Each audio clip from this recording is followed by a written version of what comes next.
People that are in the grips of the physical allergy that are like, dude, I just need to get off the streets. I need to get off this fentanyl. I need to get off this alcohol.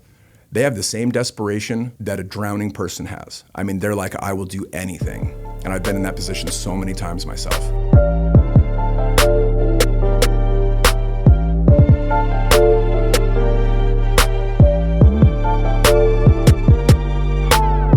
Welcome to the first official episode of Struggle and Strive. My name is Estil Wallace. I'm going to be your host. I already know there's going to be some heat from some people that say, oh, you're breaking anonymity, things like that. I want to tell you right now, I do not represent Alcoholics Anonymous, Cocaine Anonymous, Gamblers Anonymous, Heroin Anonymous. I don't represent any of those 12-step fellowships. I am not claiming to be a member of any of those fellowships.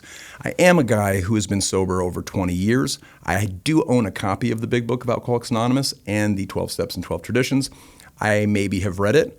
I maybe have helped some other people through the steps a few times, and I'm going to share with you a bunch of my experiences on the steps as I understand them.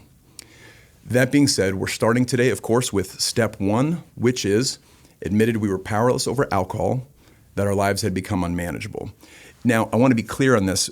They use the word alcohol. If you're like a drug addict or you're a gambling addict or you're a sex addict or a food addict, you can switch the word out. So don't get caught up on the word alcohol. That's the first thing I want to say.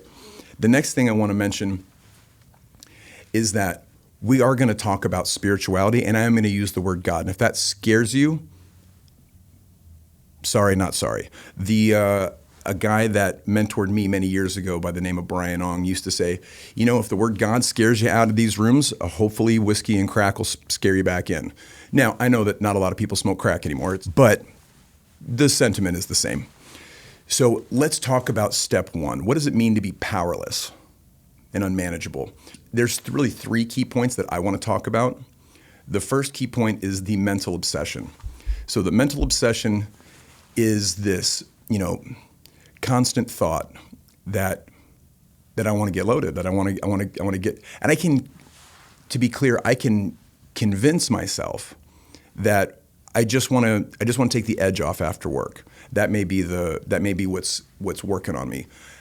In times in my life where I was really far gone, I used to convince myself that, it'll be different. It won't be as bad this time. Those bad things that happened, I can figure it out. I can navigate. I can do it a different way. I'm going to drink just beer. I'm not going to drink the hard alcohol. Or I'm going to just smoke weed and not, California sober. I'm going to just smoke weed and I'm not going to do drugs. I've told myself 1,000,001 lies to try to convince myself that I could get high one more time, that I could drink one more time. At the very end, the last year or so of my drinking and using, I told myself a different lie. And I would say, it's going to be different.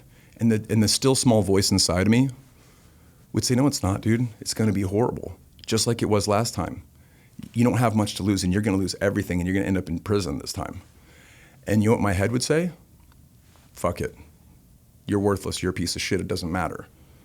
It doesn't matter if you end up in prison or if you end up dead. You're probably not going to live to see 30 anyway. Nobody wanted you ever before. Why would they want you now?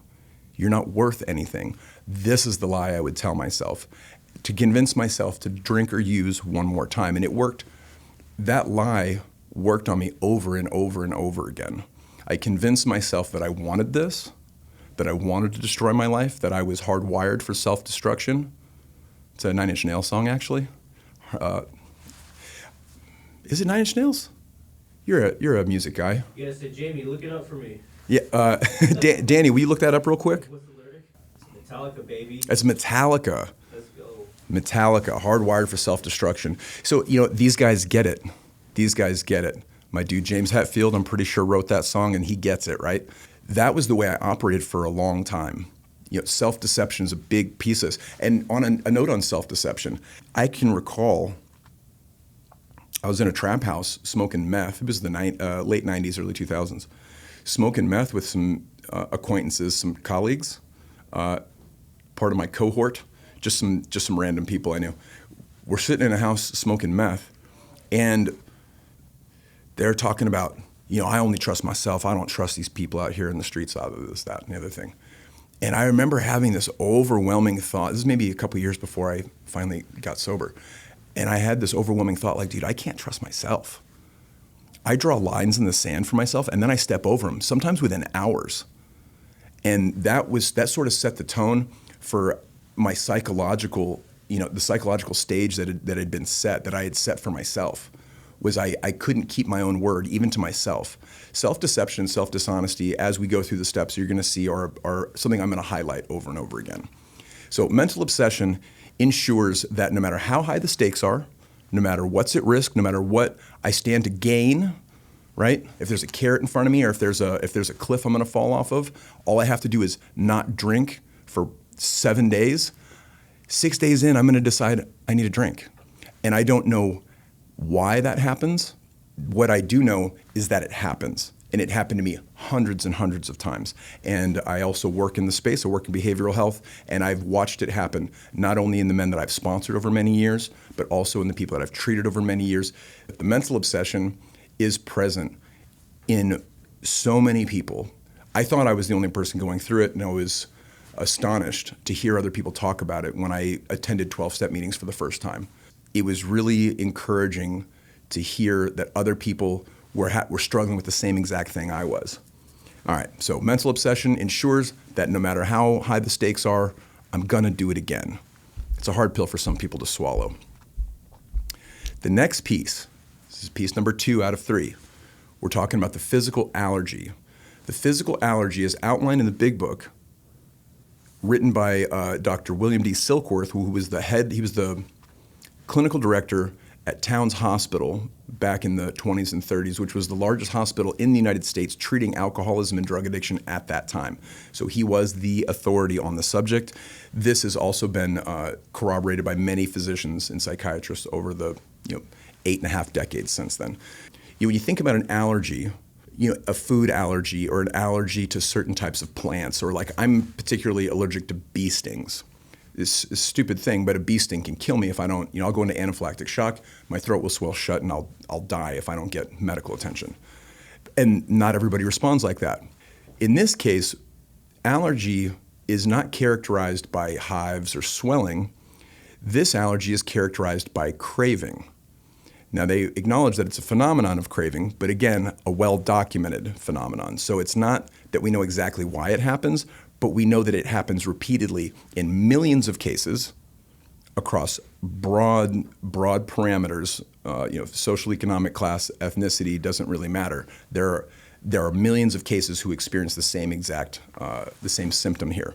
A physical allergy to alcohol characterized by craving, meaning it's very, very difficult for an alcoholic, for me, to just drink a beer.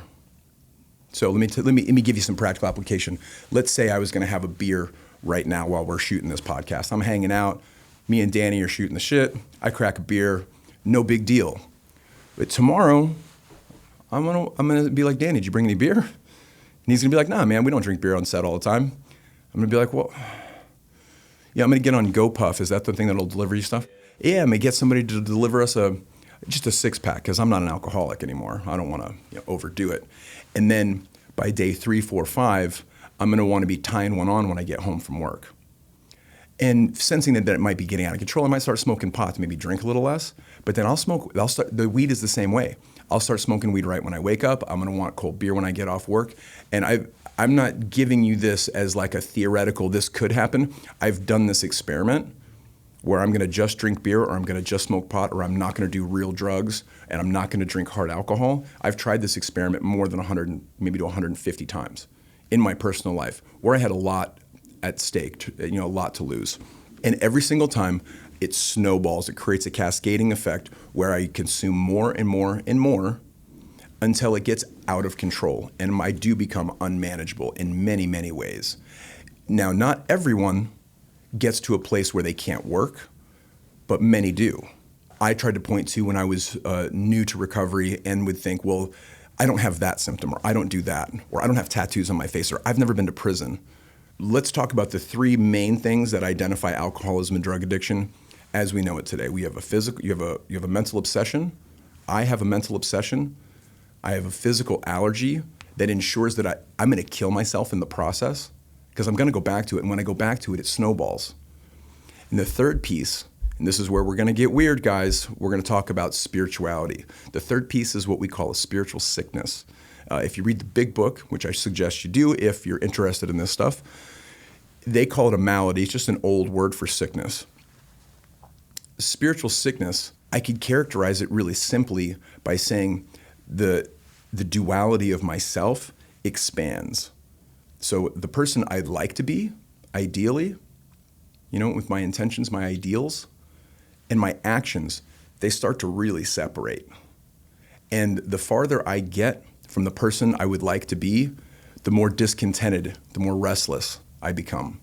In the beginning, I didn't understand how to articulate this, and I didn't understand what was happening to me. All I knew is I felt like a horrible person. I felt like a loser.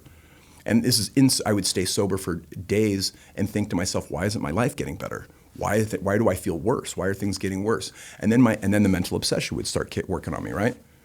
Start going, dude, why are you feeling like this? I get that here's me having a conversation with myself. Are you ready?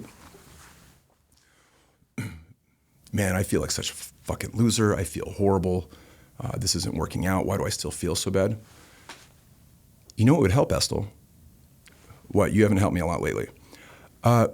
Maybe if you just had a cold beer. I'm like, dude, if every time I drink beer, I drink more beer and eventually I drink vodka and it gets out of control. You know this, man.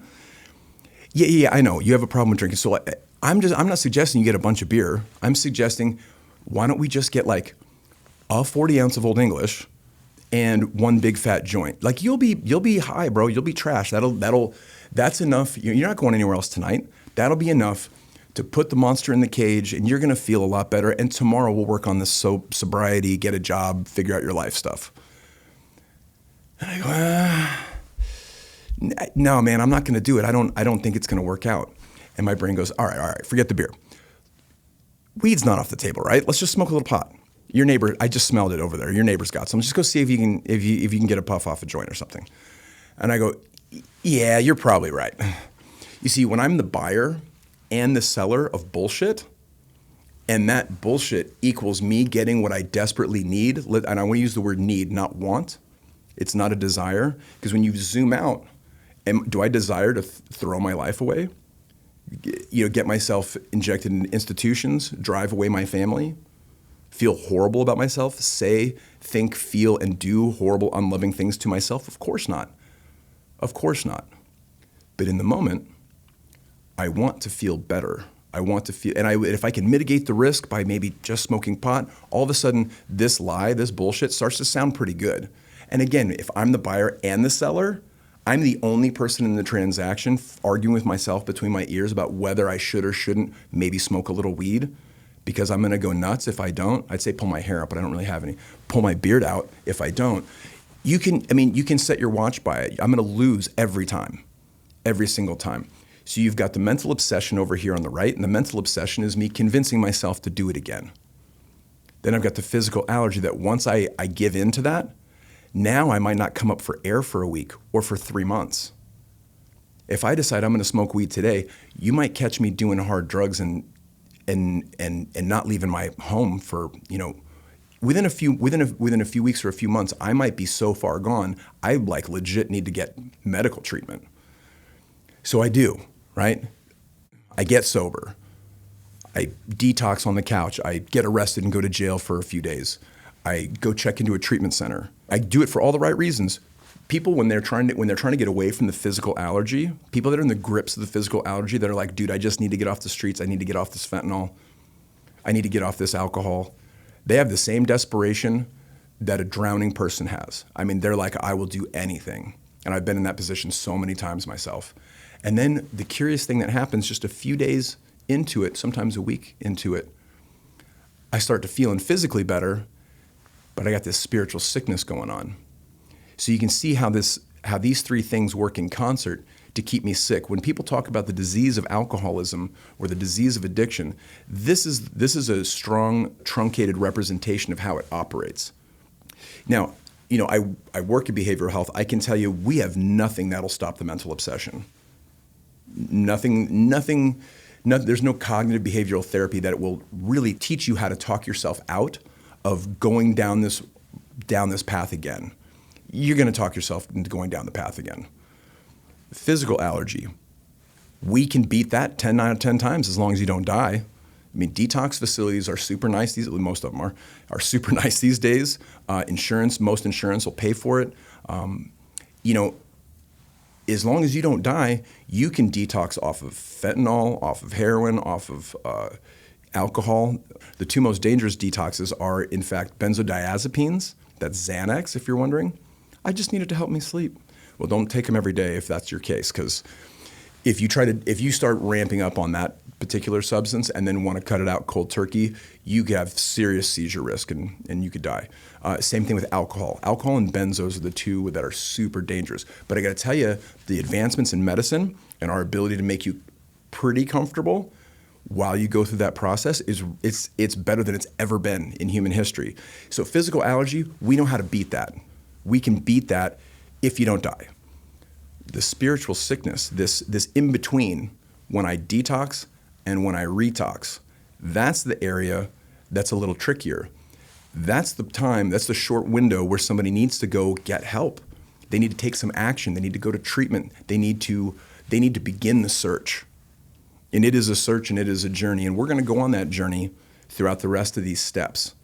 So I hope that you've enjoyed this. I hope that you got something from it. If you want to go and download the study guide and sort of nerd out on some of the things that I posted within it, that's fantastic. If you've got additional questions you'd like me to answer directly, feel free to leave them in the comments, and we'll see you in the next episode.